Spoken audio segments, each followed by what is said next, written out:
going on with you? Exhausted, bloody, and at his wits' end, King Nils came to a witch's house on the outskirts of his kingdom.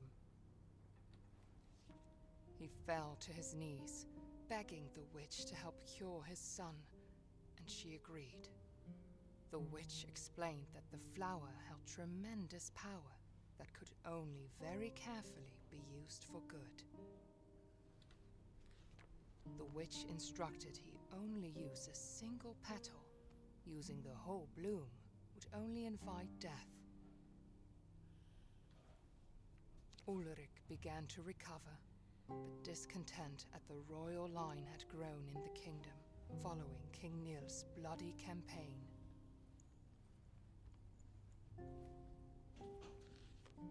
The next day, King Nils found his son dead, and the last light holding his darkness at bay was snuffed out.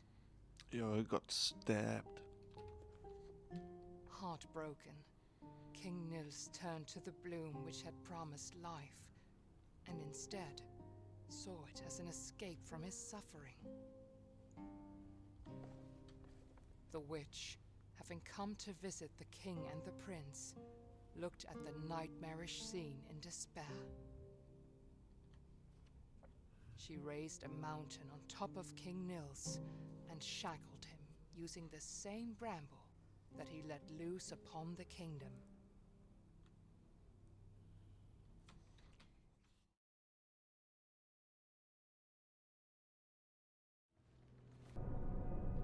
Another book. Let's go. Once there was a peaceful village near a great forest. One night, people began to see a beautiful woman with long dark hair lurking in the shadows during the full moon. Men started to follow her into the forest. Some of them never returned, and those who did had lost their minds. Yeah, I wonder why. Eventually, the villagers had enough. They took all the dark-haired women of a certain age and put them on trial for witchcraft. Except that one. Except that woman. They started to execute them, hoping to find the right one. Yet But they men didn't. kept disappearing during full moon nights. The villagers grew more and more desperate and burned down a large area of the forest in the hope of finding this strange, beautiful woman, but to no avail. The villagers had lost themselves. They killed their own mothers and daughters. They burned down more of the forest that had served them with resources. Then one night, when the moon shone at its brightest, 5 brave men took matters into their own hands. They put on their coats and walked into the burnt forest to hunt for the woman with the dark hair. Oh, this shit's crazy to me. They used to do this shit back in the olden days. Fucking witchcraft, burning people alive, hanging them and shit. After a time, they saw the beautiful woman standing in a clearing. The men were instantly enchanted and followed her deep into the forest's heart. She was a shapeshifter that mimicked what men wanted to see in order to lure them away. When they were close enough to touch her, she transformed into something monstrous. Isn't that what I killed? Or it's just... Yeah, it looks like that woman I killed earlier, innit? Maybe not. She ripped their chests open, hung them up in the trees, and drew strange powers from their still beating hearts. And no one would ever see them again. God damn. Who would have...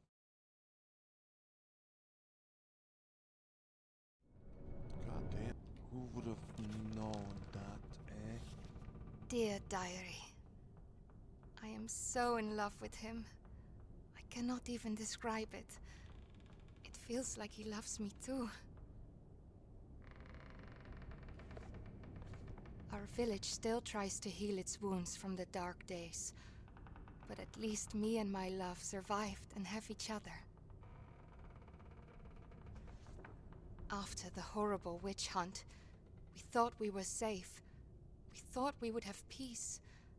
But then the plague came to our village. Feels like the plague is some kind of punishment for our sins. Maybe we deserve this. People say they have seen an old woman with a rake at night. Every house she passes, people inside get sick. I hope she does not come to my house. Every morning, someone new has fallen ill, and shortly thereafter they die. We do not even dare to give them a proper funeral. It is horrible.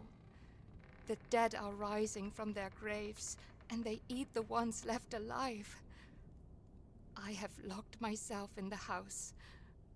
I got separated from my love. I wish I could be with him. I hope I can meet him in the next life. I'm out of food, and the dead are right outside my door. I miss him so much.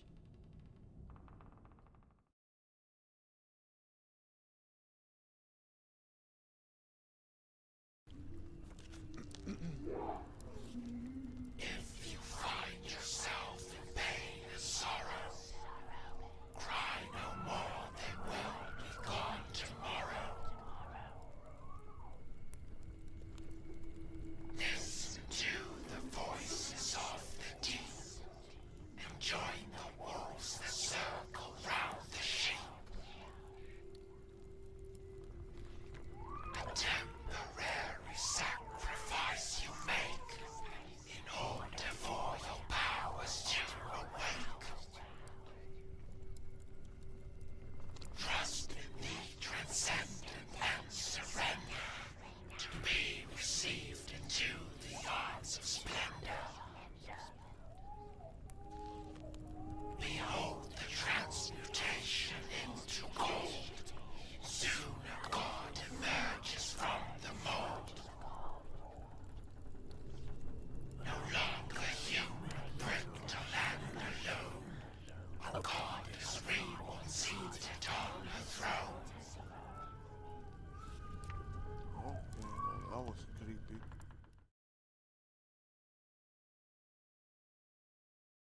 Seriously. Long ago, there was a peaceful kingdom that lacked an heir to the throne. King Niels and his queen Magdalena had waited for a long time, and at last she was expecting a child. She gave birth to the longed-for son, and they named him Ulrich. But suddenly, doctors crowded around the queen's bed.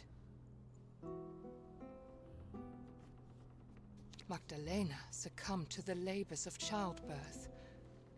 The love of his life was gone. Weighed down by sorrow, King Niels approached his autumn. Meanwhile, Ulrich grew into a young boy full of life.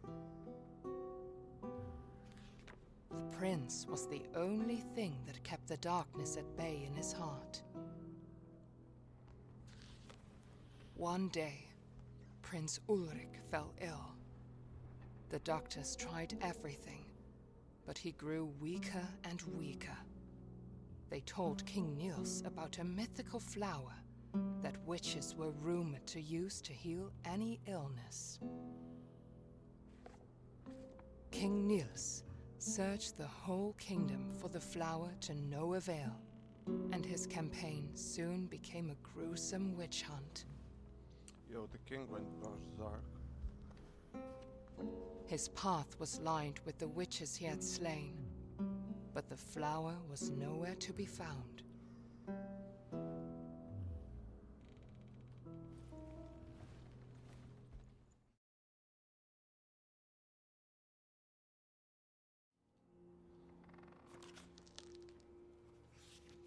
There once was a girl who snuck out of her bedroom window at night, even though her mother had told her not to.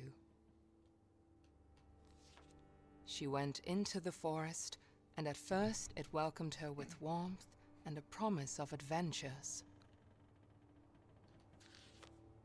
But soon, the forest seemed to grow colder and darker. The girl was afraid, and she wanted to go home.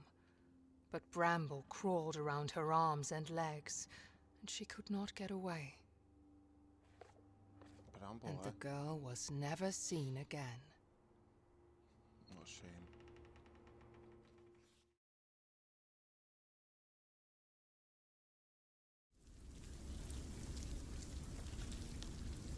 Latest tunes. In his past life, Necken was a simple man that loved playing his violin.